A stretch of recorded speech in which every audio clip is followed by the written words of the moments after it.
Hello everyone, welcome back to my channel education era. आज हम बात करेंगे टॉप 60 मोस्ट इम्पॉर्टेंट क्वेश्चंस की, जो किसी भी एग्ज़ाम्स के लिए बहुत ही ज़्यादा इम्पॉर्टेंट रह सकते हैं। और ये फ्रेंड्स, ये 1000 क्वेश्चन की सीरीज़ है जीके की, जो वन वीडियो ऑलरेडी अपलोडेड है, ये उसका सेकेंड पार्ट है। ओके, तो चलिए अपनी वीडियो स्टार्ट करते हैं। हमारा फर्स्ट क्वेश्चन है, निम्नलिखित दार्शनिकों और उनके दर्शन समूहों में से गलत जोड़ा ज्ञात कीजिए। ए शंकराचार्य अद्वैत, बी वल्लभाचार्य शुद्ध अद्वैत, सी चैतन्य विशिष्ट अद्वैत और डी चार्वाक लोकायत। तो इसका सही ऑप्शन है वो है चैतन्य विशिष्ट अद्वैत। ओके, नेक्स्ट क्वेश्चन है क्वेश्चन नंबर 2। भारत में सबसे पहले सूफी पूजागृह कहाँ पर है? भारत में सबसे प्रमुख सूफी पूजागृह कहाँ पर है? तो वो है आपका अजमेर में। कहाँ पर है? अजमेर में। अजमेर कहाँ स्थित है? राजस्थान में। राजस्थान की कैपिटल है जयपुर, जिसे हम पिंक सिटी के नाम से जानते हैं, और वहाँ के सीएम है अशोक गहलोत। साथ साथ फ्रेंड्स, मैं आपको एक एडिशनल फैक्ट भी बताना चाहती हूँ कि राजस्थान में ये अजमेर के पास एक और जगह स्थित है पुष्कर, जहाँ पे हर साल जो है पशुओं का बहुत ही विशाल मेला लगता है। ठीक है, स्पेशली ऊँटों का। नेक्स्ट क्वेश्चन है क्वेश्चन नंबर 3। हर्षवर्धन को किसने पराजित किया था? तो हर्षवर्धन को पराजित किया था आपके पुलकेशिन प्रथम ने। ठीक है, question number 4। Grand trunk road किसने बनवाया था? अकबर ने, अशोक ने, शेरशाह सूरी ने या फिर समुद्रगुप्त ने? तो ग्रैंड ट्रंक रोड का निर्माण कराया था, जिसे हम जीटी रोड के नाम से भी जानते हैं, वो कराया था आपके शेरशाह सूरी ने।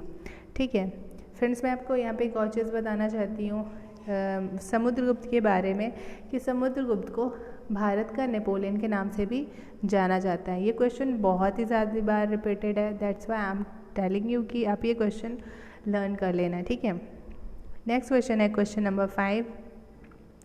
मोहम्मद बिन ने निम्नलिखित में से किस सन में सिंध पर विजय प्राप्त की थी?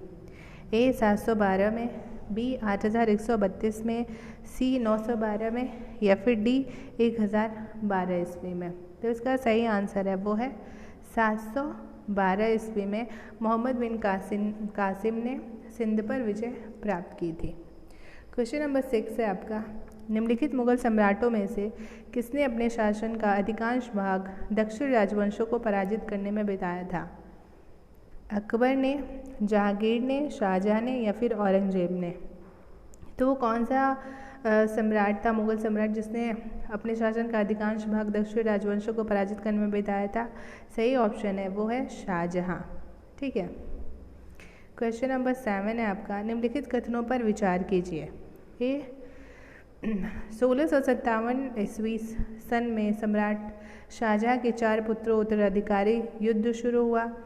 बी मुगल वंश में कोई संहिता बद्ध उत्तराधिकारी विधि विद्यमान नहीं थी। उपयुक्त कथनों में से कौन सा सही है? केवल एक, केवल दो, दोनों एक और दो, या ना ही एक और ना ही दो? तो सही उत्तर है वो आपका ए और दो, दोनों सही है। ठीक है, मतलब ये दोनों जो उपयुक्त कथन है वो दोनों ही सही है। क्वेश्चन नंबर 8 है आपका, शिवाजी की मंत्री परिषद में प्रधानमंत्री को क्या कहते थे? पेशवा, सचिव, मंत्री या फिर सामंत? तो सही ऑप्शन है पेशवा। ठीक है, पेशवा कहा जाता था शिवाजी के मंत्री परिषद में प्रधानमंत्री को, पीएम को उस वक्त क्या बोला जाता था? पेशवा। ओके, नेक्स्ट क्वेश्चन है क्वेश्चन नंबर 9। स्वामी दयानंद सरस्वती का मूल नाम क्या था? अभिशंकर, गौरी शंकर, दयाशंकर या फिर मूल शंकर? ठीक है, मूल शंकर। तो सही ऑप्शन है मूल शंकर। क्या कहा जाता था उनका? दयानंद सरस्वती का मूल नाम था वो था मूल शंकर।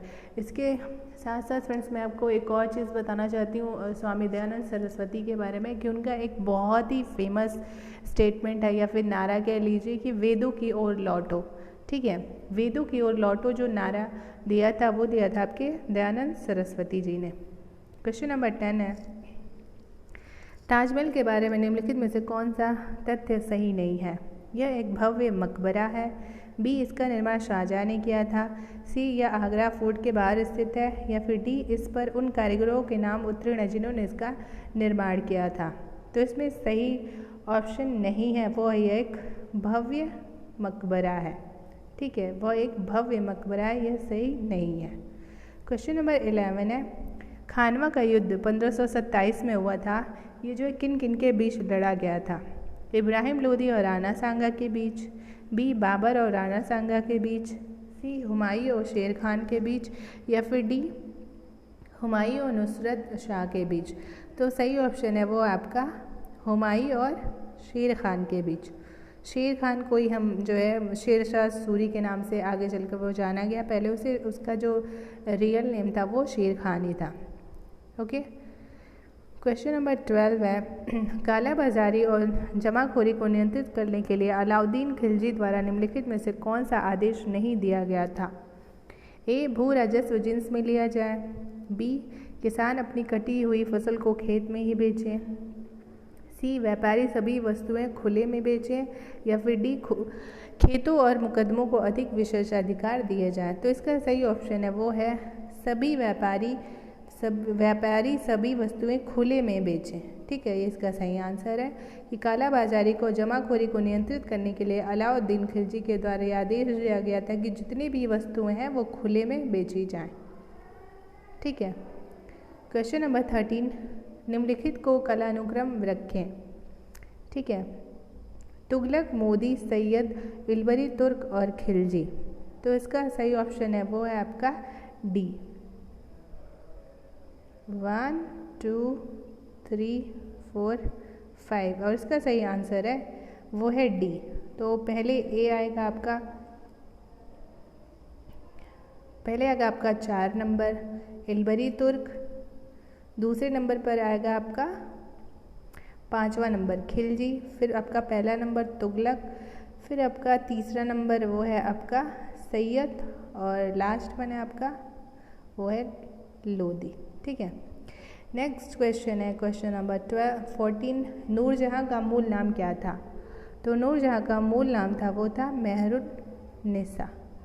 ठीक है, नेक्स्ट क्वेश्चन है क्वेश्चन नंबर 15, सुविख्यात कोहिनूर हीरा किस खान से निकाला गया था? उड़ीसा से, छोटा नागपुर से, बीजापुर से, या फिर गोलकुंडा से? तो जो सुविख्यात कोहिनूर हीरा है वो निकाला गया था आपके गोलकुंडा से। ठीक है, कहाँ से निकाला गया था? गोलकुंडा से। नेक्स्ट क्वेश्चन है क्वेश्चन नंबर 16, मुगल काल के दौरान एक विदेशी यात्री भारत आया था तथा उसने एक विशेषज्ञ के रूप में तख्ते ताउस, मयूर सिंहासन जिसे कहा जाता है, का वर्णन किया था। उसका नाम क्या था? जेरोनिमो वीडियो, बी ओमरा दानिशमंद खां, सी ट्रेवेनियर, या फिर डी आस्टिन ऑफ बोर्दो। तो सही ऑप्शन होगा इसका आंसर सी ट्रेवेनियर। इसका सही ऑप्शन क्या होगा? जिसने मयूर सिंहासन का जिक्र किया था वो था आपका ट्रेवेनियर। क्वेश्चन नंबर 17, महाबलीपुरम के रथों का निर्माण किसके शासनकाल में हुआ था? तो महाबलीपुरम के रथों का निर्माण जिसके शासनकाल में हुआ था वो थे आपके पल्लवों के शासनकाल में जो है महाबलीपुरम के रथों का निर्माण हुआ था। क्वेश्चन नंबर 18, इब्ने बतूता किसके शासनकाल में भारत आया था? तो इब्ने बतूता जिसके शासनकाल में भारत आया था, इल्तुतमिश, अलाउद्दीन खिलजी, मोहम्मद बिन तुगलक, या फिर बलबन। तो इसका सही ऑप्शन है वो है सी, मोहम्मद बिन तुगलक के शासनकाल में इब्ने बतूता जो है भारत आया था। नेक्स्ट क्वेश्चन है क्वेश्चन नंबर 19, लाख बख्श की उपाधि किस शासक को दी गई थी? तो लाख बख्श की उपाधि किस शासक ने प्राप्त की थी? वो इल्तुतमिश, बलबन, रज़िया, या फिर कुतुबुद्दीन ऐबक। इसका सही आंसर होगा कुतुबुद्दीन ऐबक। कुतुबुद्दीन ऐबक जो कि सल्तनत काल का शासक था, इसने ये जो है लाख बख्श की उपाधि प्राप्त करी थी। ठीक है, क्वेश्चन नंबर 20 है, औरंगजेब के शासनकाल में किसका यह देखने का कार्य था कि लोग अपना जीवन शरीयत के अनुसार जिए? तो औरंगजेब के शासनकाल में वो कौन सा औरंगजेब के शासनकाल में किसका यह देखने का कार्य था कि लोग अपना जीवन शरीयत के अनुसार जिएं या उसके हिसाब से जिएं, उसे हम कहते हैं आपके मुहंतसिब। क्या कहते हैं? मुहंतसिब। मुहंतसिब के द्वारा यह देखा जाता था कि जितने भी लोग हैं वो अपना जीवन जो है शरीयत के हिसाब से बिताएं। ओके, नेक्स्ट क्वेश्चन है क्वेश्चन नंबर 21।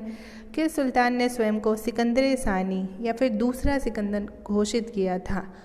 बलबन ने, कैकोबात ने, इल्तुतमिश ने या फिर अलाउद्दीन खिलजी ने?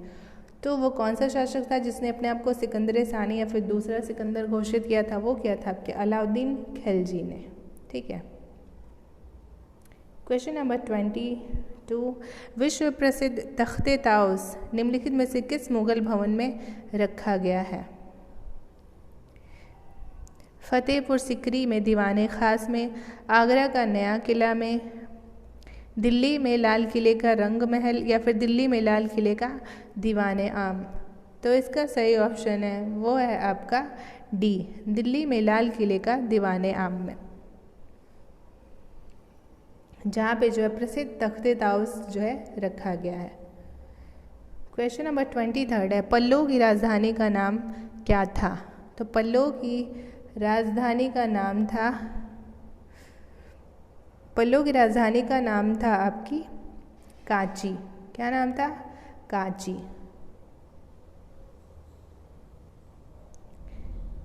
क्वेश्चन नंबर 24 है शाहजहां ने निम्नलिखित में से किस शहर में मोती मस्जिद बनवाई थी?